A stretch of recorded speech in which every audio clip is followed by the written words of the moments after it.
Hello दोस्तों, पुनः आपका द ट्यूशन टाइम में स्वागत है। मैं क्लास 10 का केमिस्ट्री का अनसॉल्व पेपर सेट दूसरा लेकर आया हूं, जो आपको सॉल्व करवाऊंगा। आशा है कि हमारी पहली वीडियो आपको पसंद आई होगी। अगर आपको वीडियो पसंद आई हो तो आप सब्सक्राइब, लाइक, शेयर ज़रूर करिएगा। तो आइए आगे हम जो है चर्चा करते हैं। सेट दूसरा और अनसॉल्व पेपर 2022 का ही है। पहला हमने सेट कर इसको सॉल्व करवा दिया है। अब दूसरे की बात करते हैं।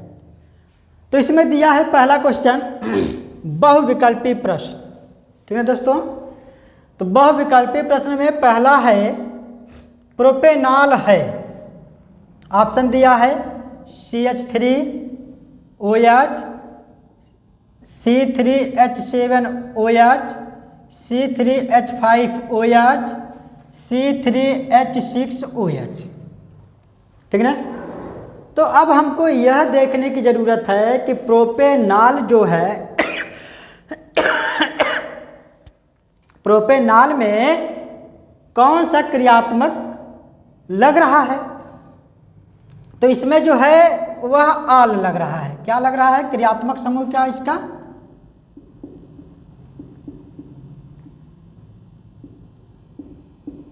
क्रियात्मक समूह आल है। ठीक है दोस्तों, क्रियात्मक समूह आल है। अब प्रोपेन का मतलब प्रोप का मतलब कार्बन कितना हो जा रहा है? 3। कार्बन संख्या कितनी हो जा रही है? 3। यह होता है प्रोप। ठीक ना। अब जब आल ग्रुप लगता है, जब क्या लगता है? आल ग्रुप लगता है, तो उसके लिए जो आपका फार्मूला होता है वह होता है CnH2n प्लस 1 OH। ठीक है दोस्तों, CnH2n प्लस 1 OH। तो अब देखते हैं कि कार्बन संख्या कितनी है? 3 है। तो यहाँ आप रखेंगे 3 H 2 गुणे 3 प्लस 1 OH। तो C3H 3 दूनी 6 और 1 7 OH। तो अब हमको यह पता चल जा रहा है कि जो प्रोपेनॉल है उसका सूत्र क्या होता है? C3H7OH। तो ऑप्शन में देखिए कौन सा सही है? ये वाला सही है, C3H7OH। ठीक है दोस्तों, आगे बढ़ते हैं। अधातु है, ख है, अधातु है। ठीक ना। अधातु क्या होता है और धातु क्या होता है, इसको जरा सा हम चर्चा कर लेते हैं। पहले धातु क्या होता है? धातु क्या होता है? ठीक है। धातु ऐसा होता है कि जिसमें यह यानी उष्मा का गुण रखता हो। जिसमें क्या है? उष्मा का गुण रखता है या विद्युत धारा प्रवाहित की जाती हो। ठीक ना। जिसमें विद्युत धारा प्रवाहित की जाती हो।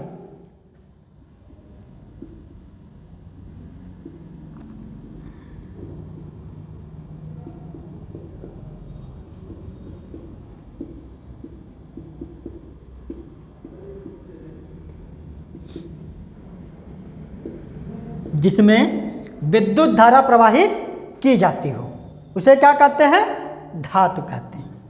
ठीक ना। अब अधातु होता है। अधातु क्या होता है? जिसमें विद्युत धारा प्रवाहित नहीं की जाती है।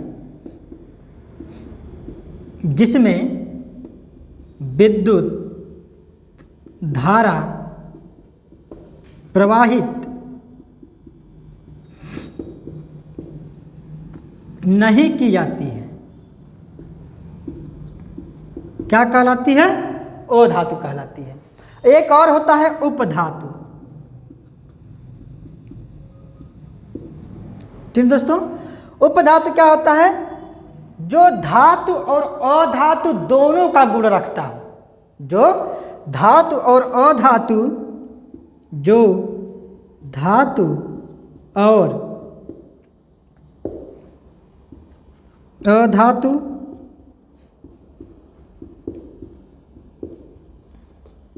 दोनों का गुण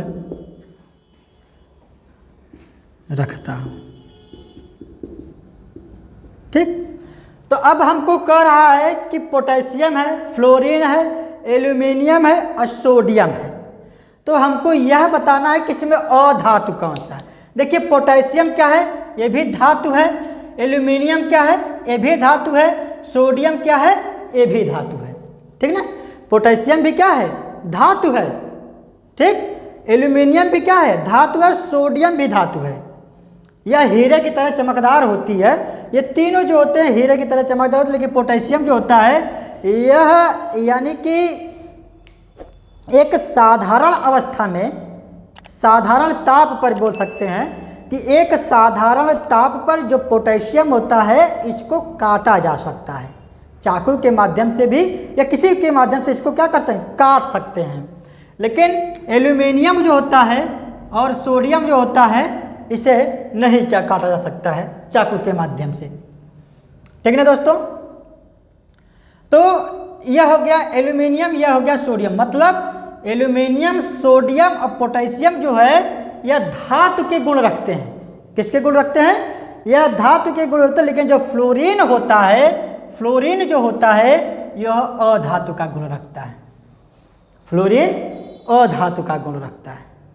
समझ में आई दोस्तों, जो फ्लोरीन अधातु का गुण रखता है यह बिल्कुल किस तरह का काम करता है, यह अगर पानी में डाला जाए, फ्लोरीन को अगर पानी में डाला जाए तो यह जो होता है एक गोले का यानी एक गेंद का रूप ले लेता है और यह नीला दिखाई देता है। फ्लोरीन जो है एक गेंद का रूप ले लेता है, आकार ले लेता है। यह बिल्कुल क्या दिखाई देता है, मतलब नीला, आसमानी कलर का यह नीला दिखाई देता है। ठीक है दोस्तों, तो यह हो गया आपका अधातु।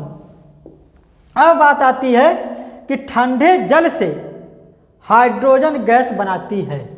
ठंडे जल जो है वो क्या बनाती है, हाइड्रोजन गैस बनाती है। कौन कौन से बनाती है जरा देख लीजिए।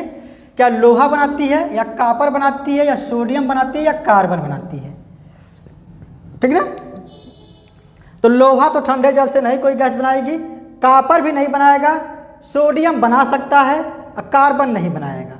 ठीक ना, तो सोडियम किस प्रकार से बनाएगा जरा हम इसको देख लेते हैं।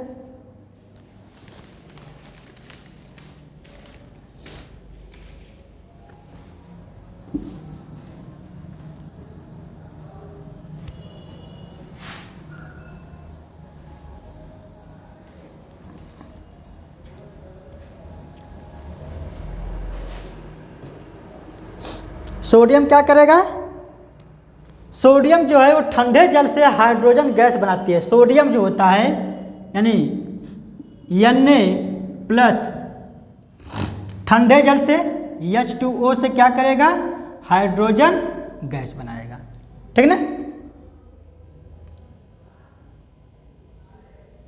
तो क्या हो जाएगा, देखिए सोडियम यानी कि 2 से इसमें मल्टीप्लाई किया, 2 से इसमें मल्टीप्लाई कर दिया जाए तो ये क्या बना लेगा, 2NaOH प्लस H2O बना लेगा।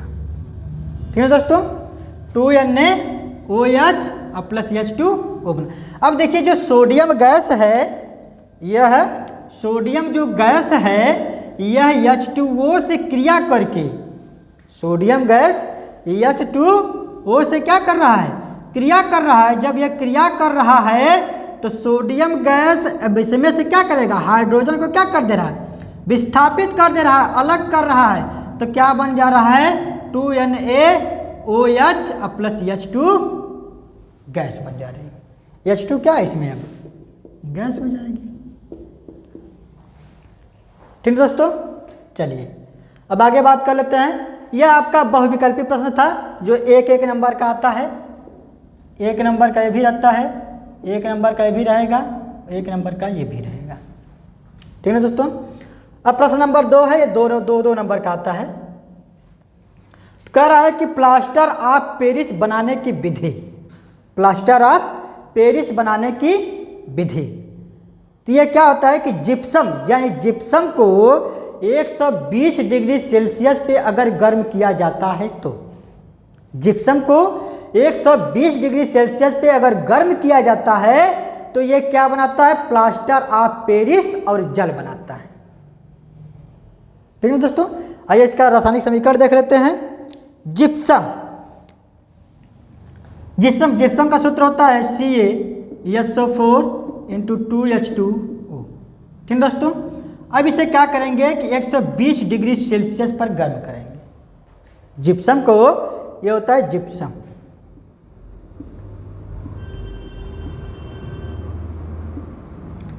ठीक है दोस्तों, तो जिप्सम को 120 डिग्री सेल्सियस पे अगर गर्म करेंगे तब ये क्या बनाएगा, plaster of Paris. Plaster of Paris का सूत्र होता है CaSO4 × ½ H2O अब प्लस, और ये क्या बना लेगा, देखिए CaSO4 ½ H2O, इसमें से ½ H2O निकल गया, तो इसमें से देखिए, ध्यान से देखिएगा, इसमें से 2H2O में से ½ H2O निकला। ठीक है दोस्तों, जब इसमें से ½ H2O निकला तो अब कितना हमारे पास अभी बचा H2O, कितना बचेगा, तो हमें कितना बचेगा, इसमें से बच जाएगा, देख लेते हैं कैसे निकल जाएगा, 2 - 1/2, तो यह हो जाएगा कितना, इसका आप बटे 1 कर दें तो 2 और 1 का एलसीएम लेंगे तो 2 होगा, 1 का 2 से गुणा करेंगे तो 2 हो जाएगा, 2 में 2 का मतलब भाग देंगे इसमें तो 2 आएगा, 2 गुणा 2 में करेंगे तो 2 दूनी 4 हो जाएगा, माइनस 2 1 कम 2 1 आएगा, 1 का गुणा 1 में करेंगे तो 1 आएगा, यानी 3/2 आया। तो हमारा यूज कितना हुआ, प्लास्टर ऑफ पेरिस बनाने में कितना यूज हुआ, प्लास्टर ऑफ पेरिस बनाने में हमारा ½ H2O यूज हुआ है, लेकिन बच कितना रहा है, 3/2 H2O बच रहा है। कितना बच रहा है, 3/2 H2O बन रहा है। तो यह जो होता है, यही होता है प्लास्टर ऑफ पेरिस।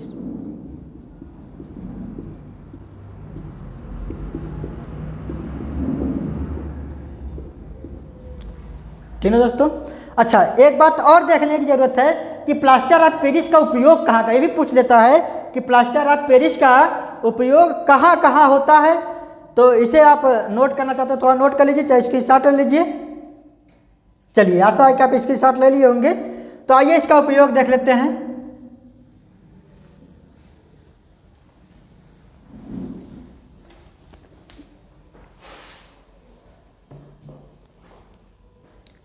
इसका उपयोग यानी प्लास्टर ऑफ पेरिस का उपयोग कहाँ कहाँ होता है, प्लास्टर ऑफ पेरिस का उपयोग। ठीक दोस्तों, पहला है प्लास्टर ऑफ पेरिस का उपयोग कहाँ होता है, टूटे हुए हड्डियों को जोड़ने में। टूटे हुए हड्डियों को जोड़ने में। ठीक है दोस्तों, टूटे हुए हड्डियों को जोड़ने में। दूसरा आप कह सकते हैं कि मूर्ति बनाने में या खिलौने बनाने में। मूर्ति और खिलौने, मूर्ति और खिलौने बनाने में।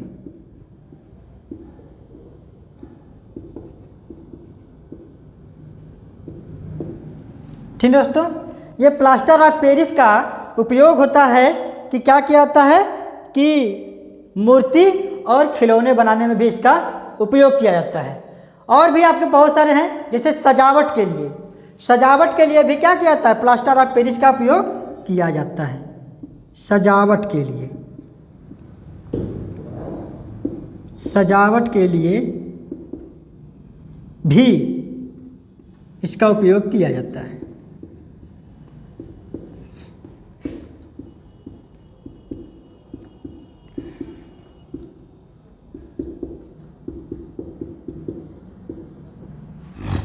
ठीक है दोस्तों, ये प्लास्टर ऑफ पेरिस का उपयोग है। ठीक ना। अगला है रेडॉक्स अभिक्रिया को एक उदाहरण द्वारा समझाइए।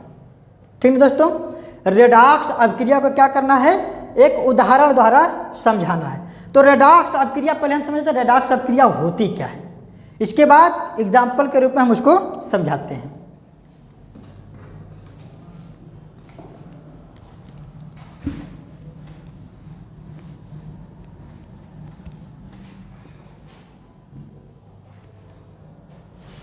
क्या हो जाएगा रेडॉक्स अभिक्रिया?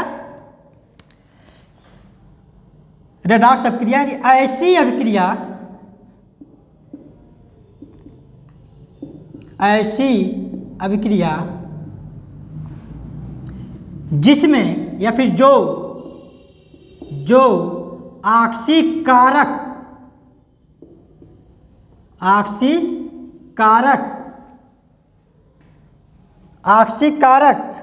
और अपचयन,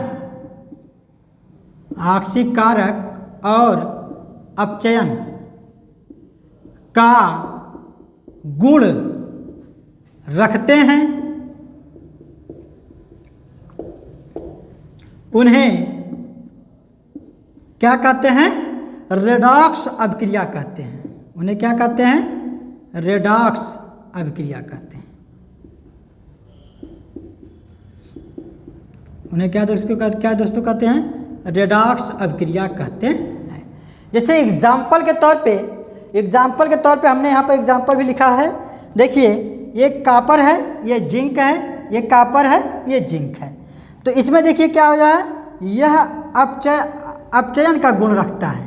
ये क्या करता है, यह अपचयन का गुण रखता है, और जिंक जो है यह ऑक्सीकरण का गुण रखता है।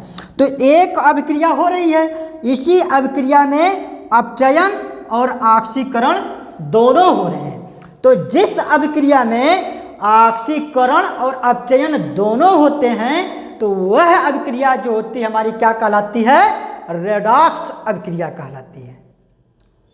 ठीक दोस्तों, चलिए अब आगे बढ़ते हैं। आगे है मेंडलीफ का आवर्त नियम। मेंडलीफ का आवर्त नियम हमने इसके पहले आपको बता दिया था, इसके पहले वाले वीडियो में। आप वहाँ जाकर इसको सर्च करके आप पढ़ सकते हैं। तो हम इसे एक बार बता देते हैं ऐसे ही, और बाकी विस्तार से हम इसको इसके पहले वाले वीडियो में बता दिए हैं। तो क्या होता है मेंडलीफ का आवर्त नियम? क्या होता है कि वे तत्व जिनके भौतिक और रासायनिक गुण जो होते हैं परमाणु भार के आवर्ती फलन होते हैं। ये तो इसकी परिभाषा होगी। बाकी हम आपको इसके बारे में पूरे विस्तार से बता दिए हैं, आप पहले वाली वीडियो को जाकर देख लीजिएगा। अच्छा, अब क्वेश्चन नंबर आता है तीसरा। कह रहा है कि कार्बन की शर्तोमुखी प्रकट कीजिए। कार्बन की शर्तोमुखी प्रकट कीजिए। देखिए, कार्बन क्या होता है? कार्बन तो आपको पता है, कार्बन का परमाणु क्रमांक 6 होता है। कार्बन मतलब क्या होता है कि कार्बन यानी काला। ठीक है ना। कार्बन क्या होता है? काला होता है। जैसे आपको कार्बन कहाँ कहाँ मिल सकता है? कोयले में मिल सकता है। काजल जो औरतें लगाती हैं, काजल औरतें क्या जेंट्स भी लगाते हैं, जो आँखों में पूरा जो है लगाया जाता है, उस काजल में भी कार्बन पाई जाती है, और सबसे ज़्यादा कार्बन काजल में पाई जाती है। दूसरा है ग्रेफाइट में, जो आपका नील होता है उसमें भी पाया जाता है। और आप जो लकड़ी वकड़ी वगैरह जो है जब लगाते हैं तो उसमें से भी क्या निकलता है? काला पदार्थ निकलता है, यानी उसमें भी कार्बन होता है। तो कार्बन कई प्रकार से कई रूपों में पाया जाता है। तो कार्बन के जो यौगिक होते हैं वो दो प्रकार से होते हैं, एक संतृप्त होता है और एक असंतृप्त होता है। तो हम बात कर लेते हैं संतृप्त का।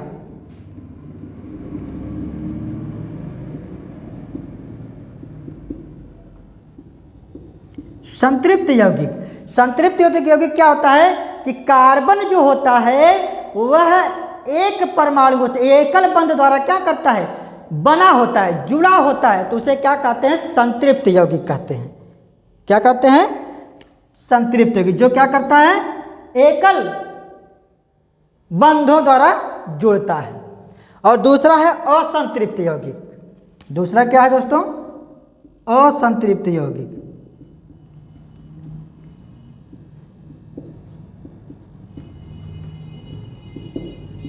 असंतृप्त यौगिक क्या होता है?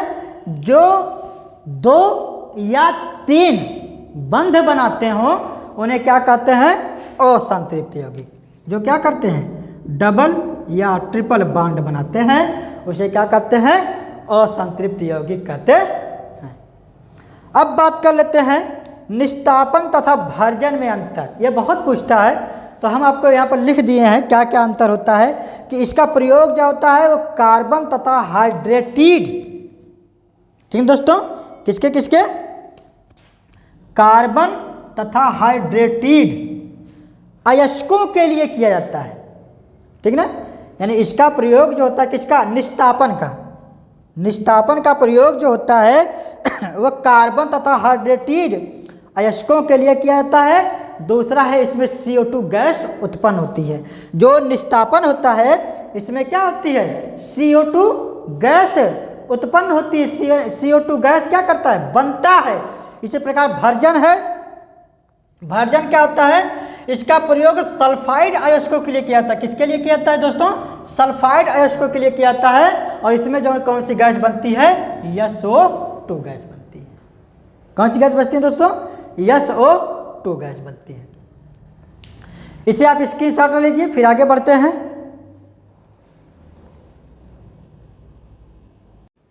आशा है दोस्तों आप उसका स्क्रीनशॉट ले लिए होंगे। तो आइए अब आगे बढ़ते हैं। यह लॉन्ग क्वेश्चन है, ठीक है दोस्तों। यह आपका 4 या 5 नंबर का पूछता है। तो आइए देख लेते हैं क्या कर रहा है। क्वेश्चन नंबर 4 कह रहा है कि एथेनॉल के 4 रासायनिक अभिक्रिया बताइए, ठीक ना, और इसके 3 उपयोग को भी बताइए, ठीक है दोस्तों। तो क्या होता है इसके रासायनिक अभिक्रिया? सबसे पहले यह होता है कि हाइड्रोजन अम्ल से यह क्रिया, जब आपका एथेनॉल जो है, ठीक है दोस्तों, जो एथेनॉल है यह हाइड्रोजन अम्ल से यानी HCl से अगर क्रिया करता है तब क्या बना लेता है? एथिल क्लोराइड बना लेता है, जिसका सूत्र होता है C2H5Cl। C2H5Cl और जल बनाता है। जब C2H5OH को यानी एथिल एल्कोहल को HCl के साथ गर्म करते हैं तो हमें क्या प्राप्त होता है? एथिल क्लोराइड प्राप्त होता है। उसी प्रकार सांद्र सल्फ्यूरिक अम्ल के साथ, जब सांद्र सल्फ्यूरिक अम्ल के साथ इसको क्या कहता है? 170 डिग्री सेल्सियस पे अगर गर्म किया जाता है तो ये क्या बनाता है? एथिलीन बनाता है। क्या बनाता है दोस्तों? एथिलीन बनाता है। कब? जब एथिल एल्कोहल को सांद्र सल्फ्यूरिक अम्ल के साथ 170 डिग्री सेल्सियस पर गर्म किया जाता है तब एथिलीन बनाता है। तो देखिए C2H5OH और H2SO4 को पहले 100 डिग्री सेल्सियस पर गर्म करेंगे। पहले क्या करेंगे? 100 डिग्री सेल्सियस पर गर्म करेंगे तो हमको C2H5HSO4 प्राप्त होगा और जल प्राप्त होगा। पुनः C2H5HSO4 को 160 से 170 डिग्री सेल्सियस पर जब गर्म करेंगे तब जाके हमको क्या प्राप्त होगा? एथिलीन यानी C2H4 प्राप्त होगा, ठीक है दोस्तों। अगला तीसरा है कि जब एथेनॉल को क्या करते हैं?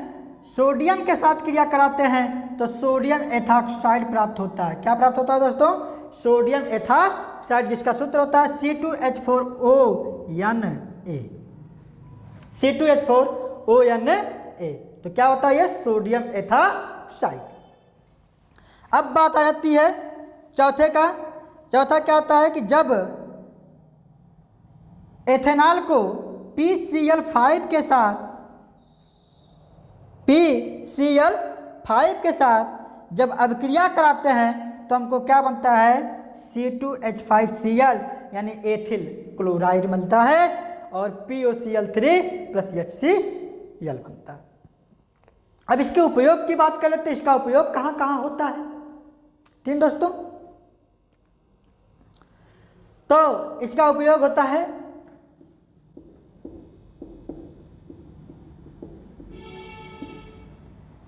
पहला क्या होता है?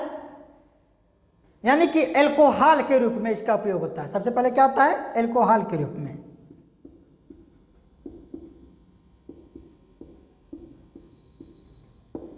एल्कोहल के रूप में। दूसरा है कि यह जल में अच्छा विलायक होता है।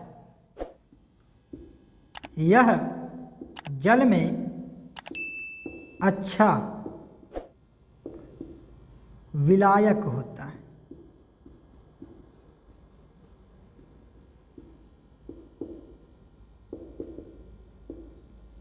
ठीक दोस्तों, तीसरा आप लिख लीजिए, जैसे पेंट हो गया, गोंद हो गया, इन सब में भी इसको क्या जाता है, विलायक के रूप में प्रयोग किया जाता है।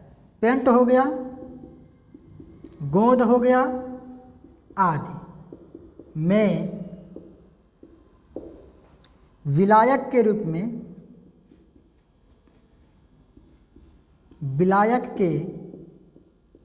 में इसका उपयोग किया जाता है।